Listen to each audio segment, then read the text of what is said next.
역사를 공부하는 이유가 무엇입니까? 역사는 계속 반복되니까 반복되는 일들이 일어났을 때에 과거를 통해서 교훈을 받아 그 문제를 잘 해결하기 위함입니까?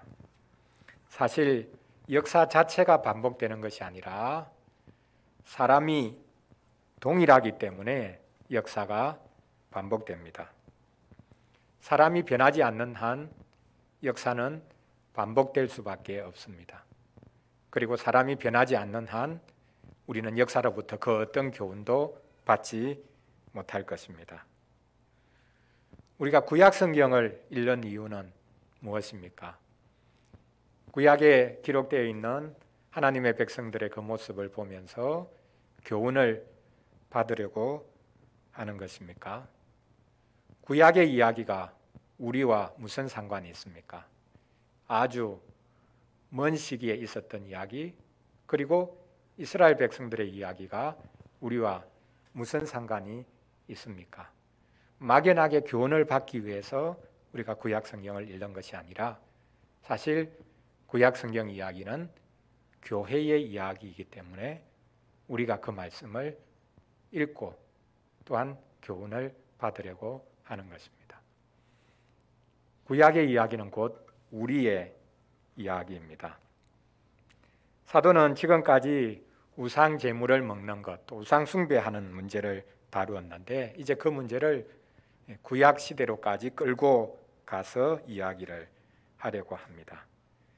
구약 교회의 역사를 잘 살펴야 하는 이유는 그들의 역사가 곧 교회의 역사고 우리의 역사이기 때문입니다. 오늘 본문을 가지고 교회는 역사를 통해 교훈을 받아야 한다라는 주제로 말씀을 전하려고 합니다. 첫째로 누구나 그리스도를 통해 구원받는다라는 것을 교회 역사를 통해서 우리가 확인할 수 있습니다.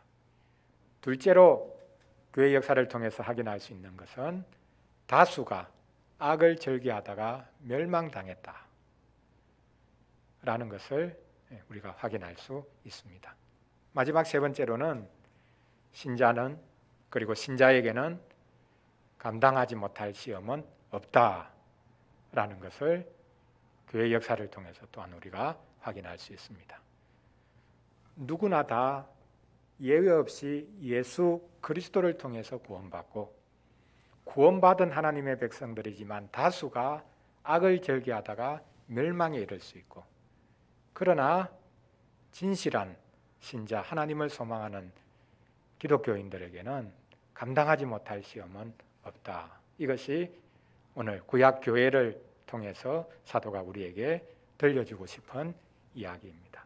먼저 첫째로 누구나 그리스도를 통해서 구원 얻는다라는 것 오늘 말씀을 통해서 살펴보겠습니다.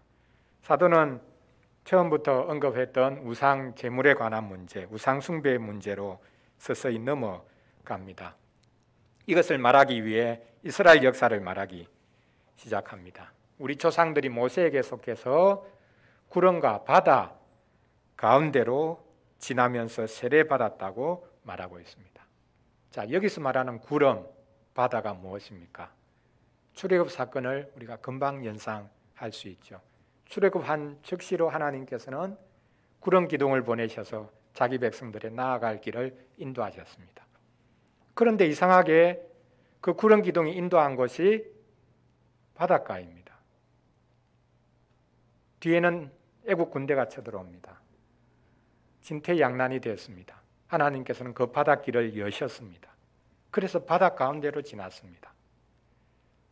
사도는 이스라엘 백성들이 구름과 바다에서 세례받았다라고 말씀하고 있습니다. 더 나아가 이스라엘 자손들은 다 같이 신령한 음식을 먹고 다 같이 신령한 음료를 마셨다고 말하고 있습니다. 여기서 말하는 신령한 음식이 무엇입니까? 하나님이 주신 음식이죠. 애굽에서 가지고 나온 양식이 금방 떨어지고 그들은 농사도 지을 수도 없고 광야에서 굶주릴 수밖에 없었는데 하나님께서 하늘에서 만나를 내려주셨습니다. 매일매일 내려주셨습니다. 그들이 먹고 나중에는 질릴 정도가 되도록 계속해서 내려주셨습니다. 떡만으로 부족하다, 우리에게 고기 달라, 그렇게 할 때 하나님께서는 메추라기도 보내주셔서 무한 리필로 먹을 수 있도록 그렇게 보내주셨습니다. 광야를 여행하니까 목이 말라서 우리가 목말라 죽겠다라고 하니까 하나님께서는 모세에게 한 반석을 쳐서 물을 내어주셨습니다. 그런데 오늘 말씀해 보면 모세가 쳐서 물이 나왔던 그 반석은 곧 그리스도다라고 오늘 본문에서 말씀하고 있습니다. 구름과 바다에서 세례받고 신령한 양식과 음료를 먹고 마셨다, 성찬식을 가리킨다고 말할 수 있습니다. 구약의 하나님의 백성도 세례받고 성찬의 은혜를 누렸다. 신구약 예외 없이 차이 없이 구약의 백성들도 그들이 그리스도로 말미암아 세례받고 그리스도께서 베푸시는 성찬을 누렸다라고 말씀하고 있습니다. 그 반석이 곧 그리스도다라고 말씀을 합니다. 어거지와 같은 해석이라고 말할 수 있을지 모르겠습니다. 그런데 유대인들이 그렇게 해석했습니다. 모세가 쳐서 물을 내어주었던 그 반석이 이스라엘 백성이 출애굽한 다음부터 마지막까지 계속 이스라엘 백성들을 졸졸 따라다녔다는 겁니다. 그래서 반석은 오직 하나라는 거죠. 그래서 그 반석이라고 말합니다. 이스라엘 백성들이 여행하면 반석이 졸졸 따라오다가 이스라엘 백성들이 진을 치면 그 옆에 딱 머물러 서는 거죠. 그러면 모세가 그 반석을 칩니다. 물이 나오죠. 다시 또 여행하면 반석이 또 따라옵니다. 그래서 하나의 반석, 그 반석으로부터 이스라엘 백성은 늘 물을 공급받았다.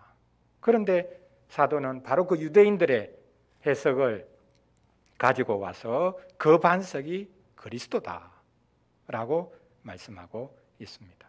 구약의 하나님의 백성들도 그리스도로 말미암아 구원받고 하나님의 은혜와 하나님의 임재를 날마다 누렸다라고 해석을 하고 있는 것입니다. 중요한 것은 이 구약 시대 이스라엘 백성들도 그리스도로 말미암아 구원을 받고 하나님의 은혜와 임재를 누렸는데 예외 없이 누구나 다 이 은혜를 누렸다라는 것을 말하고 있습니다. 여기 본문에서 이스라엘 백성들의 역사를 말하면서 5번이나 다, 모두라는 단어를 사용하고 있습니다. 다 구름 아래 있었다. 다 바다 가운데로 지나갔다. 다 구름과 바다에서 세례를 받았다. 다 신령한 음식을 먹었다. 다 신령한 음료를 마셨다. 이렇게 5번이나 다, 그들 모두가 다 누구든지 예외 없이 하나님의 은혜와 임재를 누렸다고 소개하고 있습니다. 이것이 복음입니다. 복음은 보편적인 겁니다. 특정 사람, 몇몇 사람들만 구원시켜주고 몇몇 사람들에게만 특별한 은혜를 베풀어주는 것이 아니라 누구든지 예외 없이 다 하나님의 은혜와 하나님의 임재를 누리게 해주시는 것, 그리스도를 통해서 누리게 해주시는 것, 이것이 복음입니다. 구약이나 신약이나 우리의 어떤 노력이나 공로가 개입되어서 우리가 구원에 이르는 것이 아닙니다. 지금 사도가 계속 이야기하고 있는 대상은 누굽니까? 교회 안에 있는 강한 자들이죠. 지식 있는 자들. 그들이 잘 알라고 지금 말하고 있습니다. 예외 없이, 누구나 예외 없이 그리스도로 말미암아 하나님의 은혜를 누릴 수 있다라고 말하고 있습니다. 약한 자들도, 지식이 없는 자들도 제외될 수가 없다는 것입니다. 하나님의 백성이라면 누구나 다 그리스도를 통해서 하나님의 은혜를 누릴 수 있다. 이것이 복음이고 그래서 그리스도가 우리의 모든 것이 되십니다. 지금 사도는 이스라엘 백성들의 이야기를 하는데요. 시작하면서 이런 본문을 잘 보십시오. 우리 조상들이라는 표현을 쓰고 있습니다. 우리 조상들이 구름 아래에 있었고 바다 가운데로 지났다. 우리 조상들이 신령한 음식을 먹었고 신령한 음료를 마셨다. 우리 조상들이라고 말합니다. 유대인의 자부심을 느낄 수 있는 표현 같지만 사실 지금 사도는 이방인들이 주축이 된 고린도 교회에 편지하면서 이방인들을 향해서 이스라엘 백성들이 우리 조상이다 라고 말하고 있습니다. 그리스도 안에서 유대인과 이방인의 구별이 없다는 겁니다. 유대인이 하나님의 1등 백성이고 이방인은 2등 백성밖에 안 된다. 아무리 노력해도 결국은 2등밖에 안 된다. 이렇게 유대인들은 생각을 했는데 그것이 아니라고 말하고 있습니다. 이방인이 이스라엘 백성들을 향해서 그들이 우리 조상이다 라고 말할 수 있다는 겁니다. 아브라함이 우리의 조상이라고 말할 수 있다는 겁니다. 그리스도 안에 있으면 유대인과 이방인의 구별이 차별이 없어진다라고 말하고 있습니다. 지금 팔레스틴의 나라를 세운 이스라엘의 역사가 구약 이스라엘의 역사와는 분명히 다릅니다. 기독교인들이 교회를 위한답시고 하나님을 위한답시고 이스라엘 국기를 흔들어대는 것은 엄청난 착각입니다. 구약 이스라엘 자손의 그 역사가 교회의 역사입니다. 정치적인 이야기를 하는 것이 아닙니다.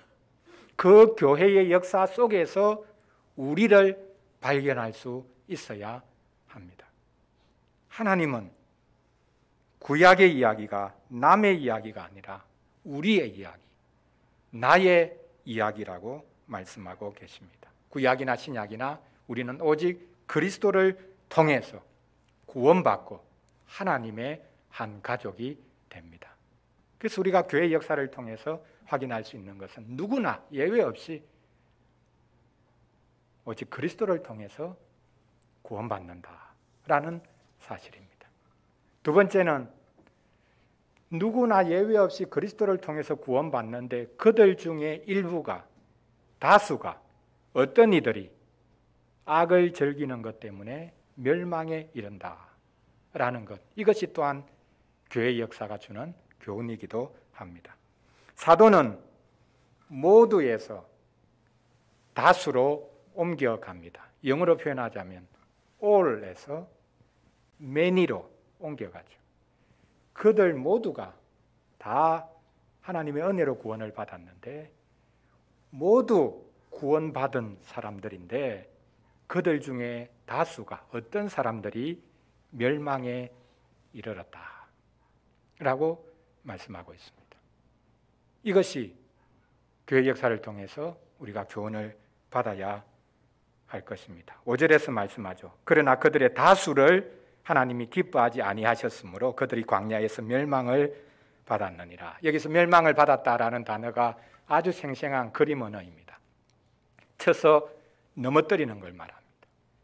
광야 여행을 하는데 광야에서 이스라엘 백성들이 넘어져서 쓰러져서 엎어져서 더 이상 일어나지 못하는 시체로 그냥 온 광야에 널브러져 있는 그런 모습을 생생하게 보여주는 그림 언어가 바로 여기 멸망받았다라는 단어입니다. 이상하지 않습니까?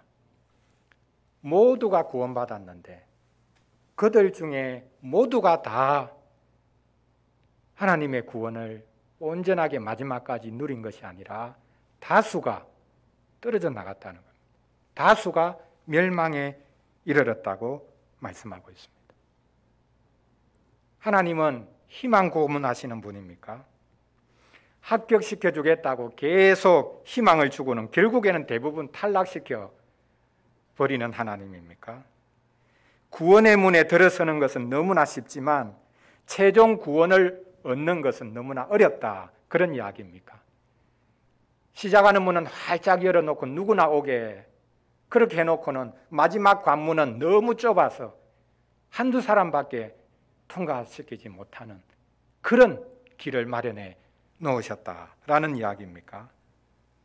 아닙니다. 지금 강한 자들, 지식 있는 자들을 향해서 경고하시는 말씀이죠. 하나님의 임재와 은혜를 누구보다 자신이 특별하게 경험했다고 해서 하나님의 심판을 완전히 벗어났다고 생각해서는 안 된다는 겁니다. 끝까지 하나님을 신뢰하고 소망하는 마음을 가지고 가야지, 자신의 강함을 믿고 자신의 지식을 믿는다면 그것이 오히려 멸망에 이르는 것이 될 수 있다라고 말씀하고 있습니다. 우리는 여기서 모두와 다와 다수, 어떤 사람들, 둘 다를 우리가 항상 기억해야 합니다. 자, 하나님의 백성들 중 다수, 어떤 사람들이 한 일을 오늘 본문이 구체적으로 소개하고 있죠.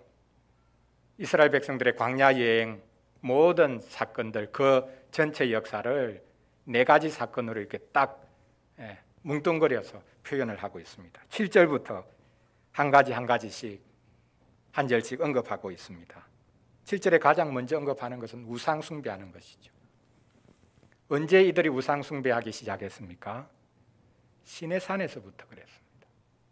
하나님과 더불어 언약을 체결하는 바로 그 장소에서 이스라엘 백성들이 우상을 만들어서 송아지로 우상을 만들어 놓고 그 앞에서 먹고 마시고 뛰놀고 기뻐했죠.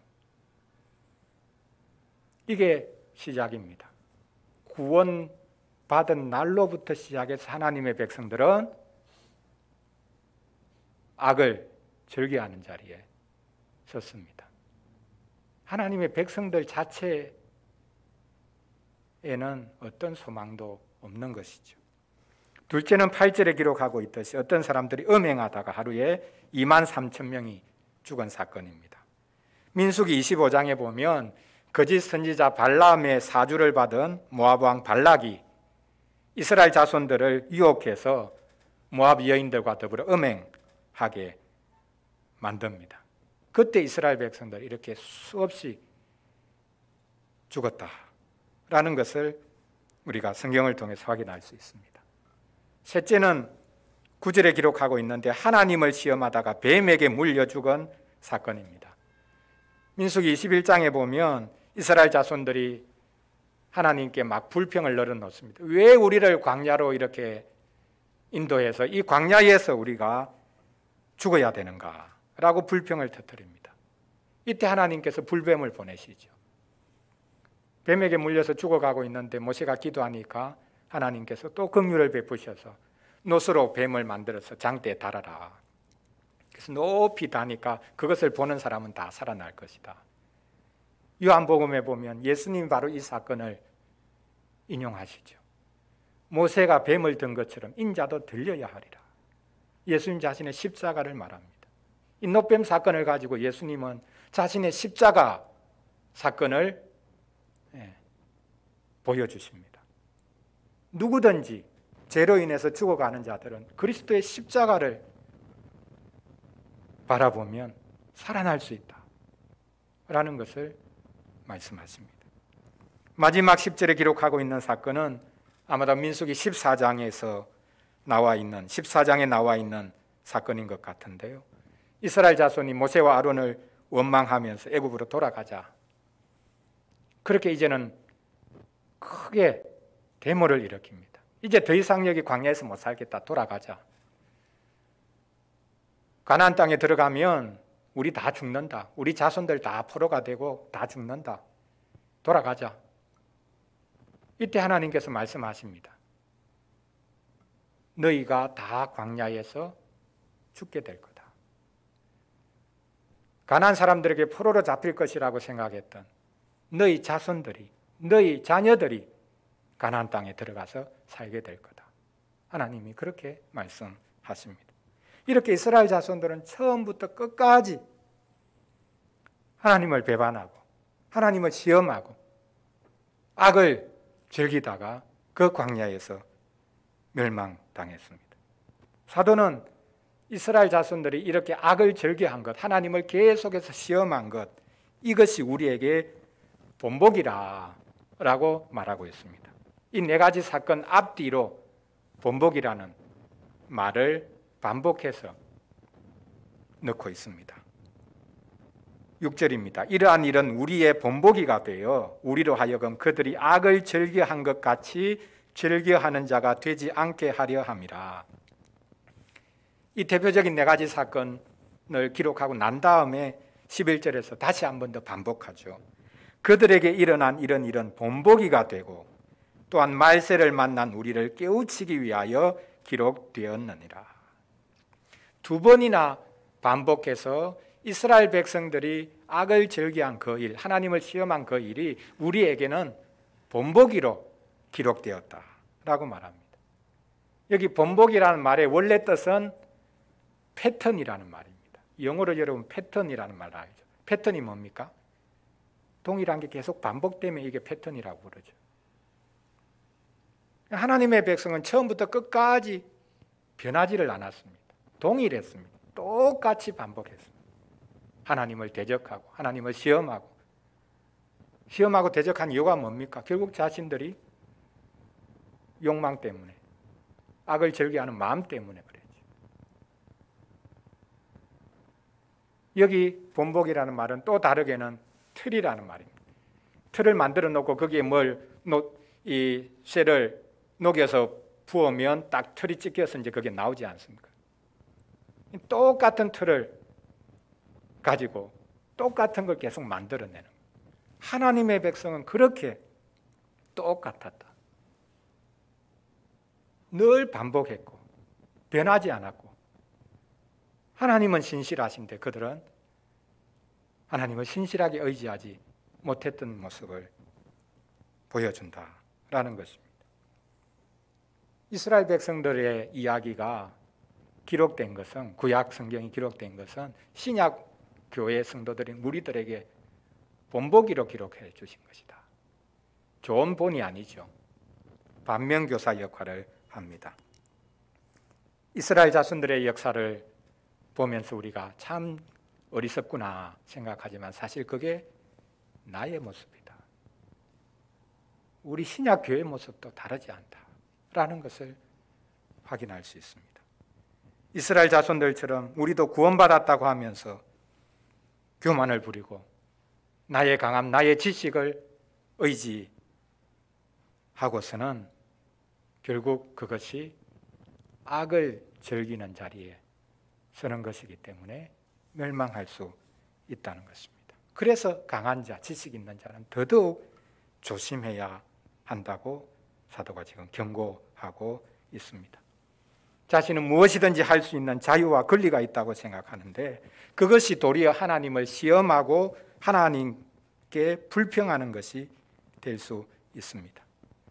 자신의 권리 주장을 강하게 내세우는 것, 그것으로 인해서 약한 자를 넘어뜨릴 뿐만 아니라 그 권리 주장을 하는 자신이 악을 즐기는 자리에 설 수 있습니다.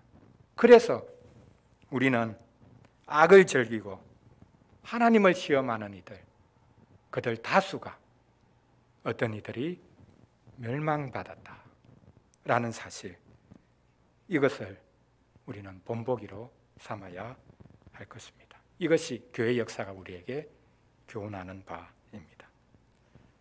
마지막 셋째로, 신자에게는 감당하지 못할 시험은 없다라는 것입니다.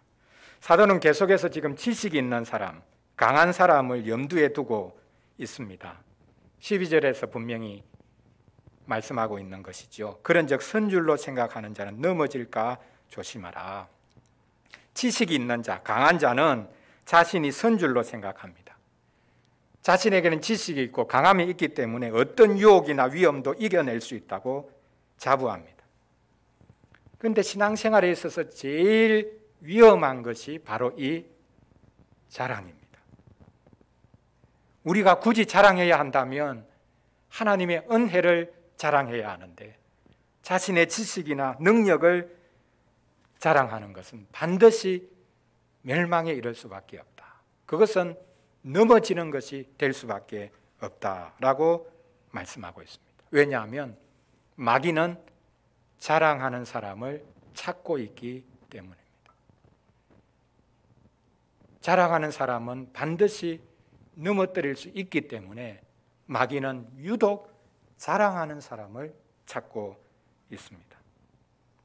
강한 사람들이 앞본문에서부터 쭉 계속 이야기했죠. 우상 제물을 거리낌 없이 먹었는데 그것이 자기에게는 자유이지만 어느 순간 넘어서면 그것이 교만이 될 수 있고 자신의 탐욕이 될 수가 있는 것이죠.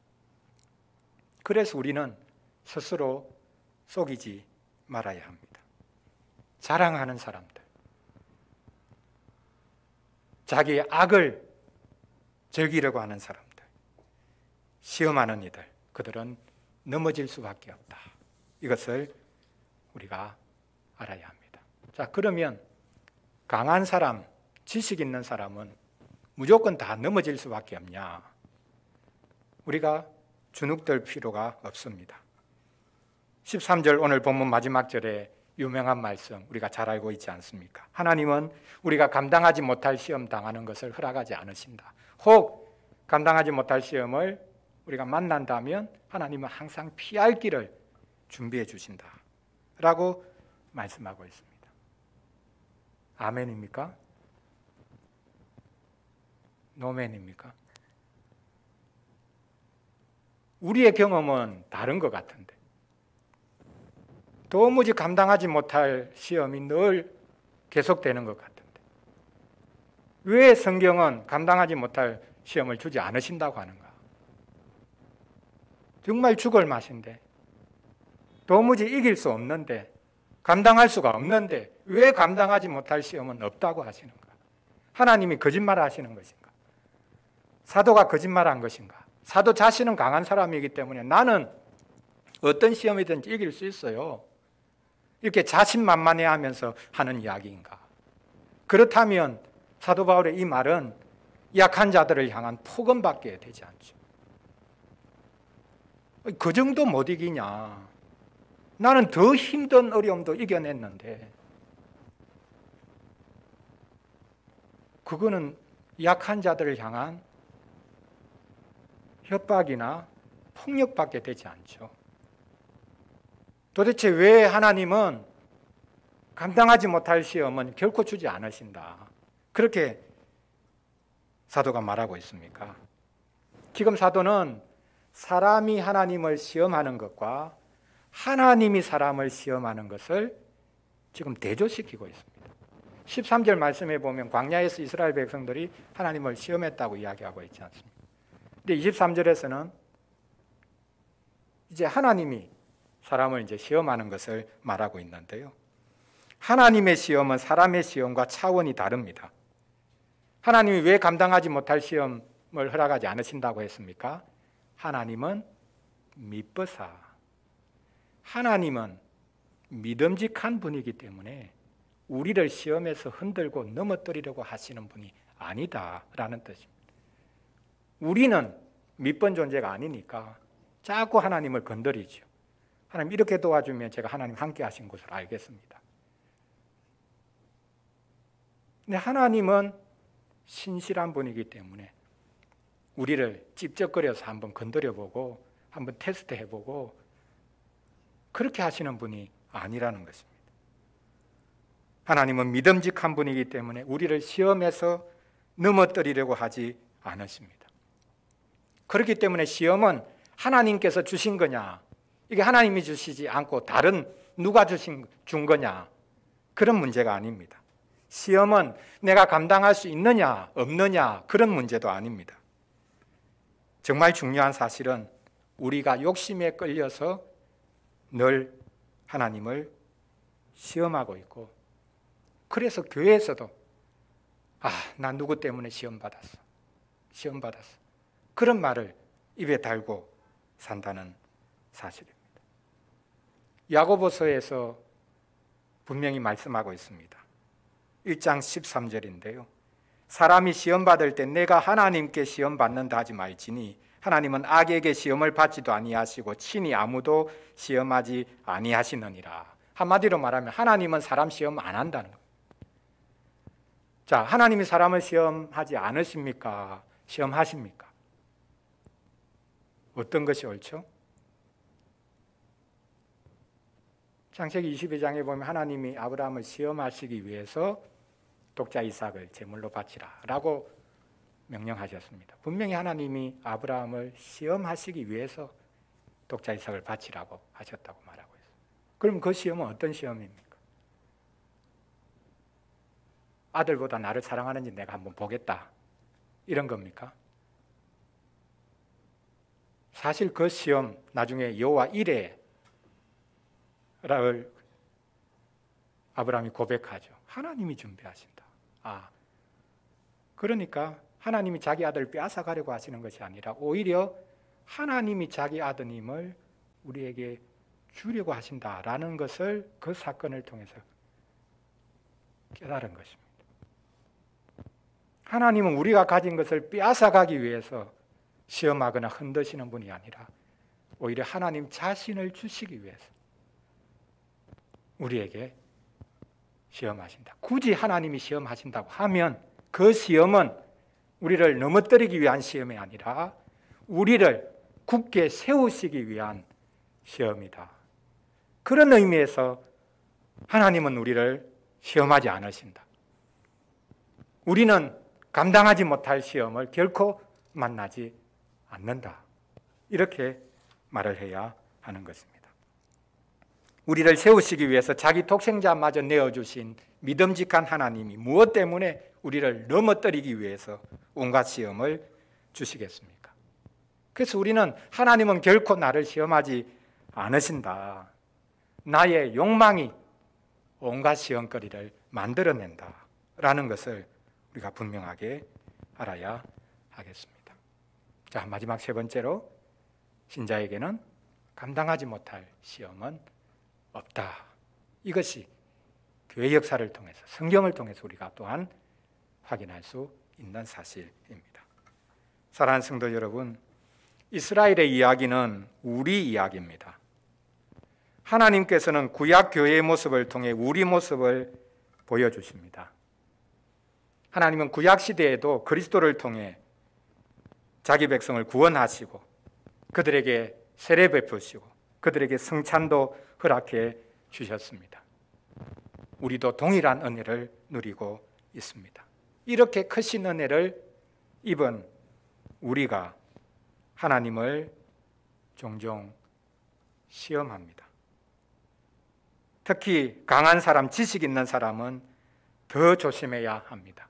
자신의 강함과 지식을 가지고 선을 넘어서 악을 즐기는 자리에 설 수 있습니다. 나의 자유, 나의 권리, 나의 요구를 주장하는 것이 악을 즐기는 것이 될 수도 있습니다.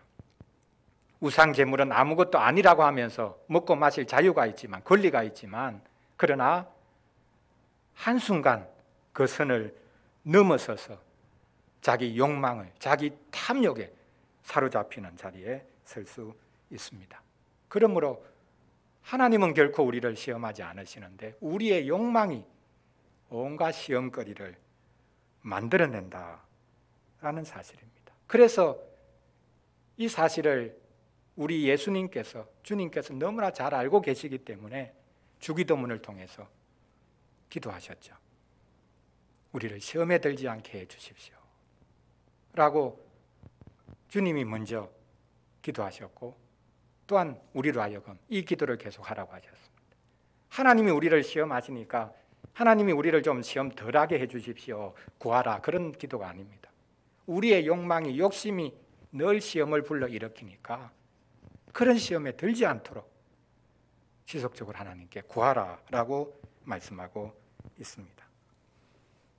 어느 누구도 자신의 지식과 능력을 자랑해서는 안 됩니다. 반대로 어느 누구도 자신의 무지와 무능력을 부끄러워할 필요가 없습니다. 우리가 교회 역사를 통해서, 성경 역사를 통해서 우리는 압니다. 우리의 강함과 우리의 지식이 아니라 오직 약해지신 그리스도로 말미암아, 순종하신 그리스도로 말미암아 우리가 구원을 받았다라는 사실입니다. 그러므로 우리는 이제부터 그리스도를 자랑하면 됩니다. 그리스도를 자랑하지 않는 사람은 반드시 시험 들게 되어 있습니다. 반드시 그 사람은 하나님을 시험하게 되어 있습니다. 우리 모두 그리스도를 자랑하면서 우리의 약함도 받아들이고 하나님이 주신 그 은혜를 늘 누리고 또 나눌 수 있기를 바랍니다. 기도하겠습니다. 하나님 아버지, 저희는 역사를 통해 어떤 교훈도 받지 못합니다. 역사가 반복되는 것이 아니라 우리의 완악한 본성이 변하지 않습니다. 저희는 광야의 이스라엘 백성들처럼 한편으로는 하나님의 함께 하심과 도우심을 바라고 다른 한편으로는 하나님을 늘 시험합니다. 이렇게 도와주시면 하나님이 함께 해주시는 것으로 알겠다고 말합니다. 내 뜻대로 내가 바라는 대로 되게 해주시면 믿어주겠다고 하나님을 시험합니다. 나의 능력을, 나의 권리를, 나의 주장을 마음껏 발휘하는 것이 하나님이 함께 하신 증거라고 생각하기도 합니다. 그러면서 우리의 길이 막히면 하나님이 시험하시는 것이라고 생각합니다. 하나님은 우리를 결코 시험하지 않으신다는 것을 알게 하여 주시옵소서. 우리의 욕망이 하나님을 시험하고 우리의 욕망이 형제를 시험에 걸려 넘어지게 한다는 것을 알게 하여 주시옵소서. 그리스도께서는 모든 시험을 다 이기시고 하늘 아버지의 뜻에 순종하셨습니다. 그리스도께서는 자신이 아드님인 것을 확인받아 보려고 하거나 하나님이 함께 하신다는 것을 확인받아 보려고 시험하지 않으셨습니다. 그리스도께서는 자신이 아드님이라는 것을 확신하고는 자신을 온전히 내어놓으시면서 우리를 대신해 주셨습니다. 이제부터 저희가 저희를 위해 자신을 온전히 내어놓으신 주님을 잘 따라가게 도와주시옵소서. 저희 같은 죄인을 위해 자신을 온전히 내어놓으신 우리 주 예수 그리스도 이름으로 기도합니다. 아멘.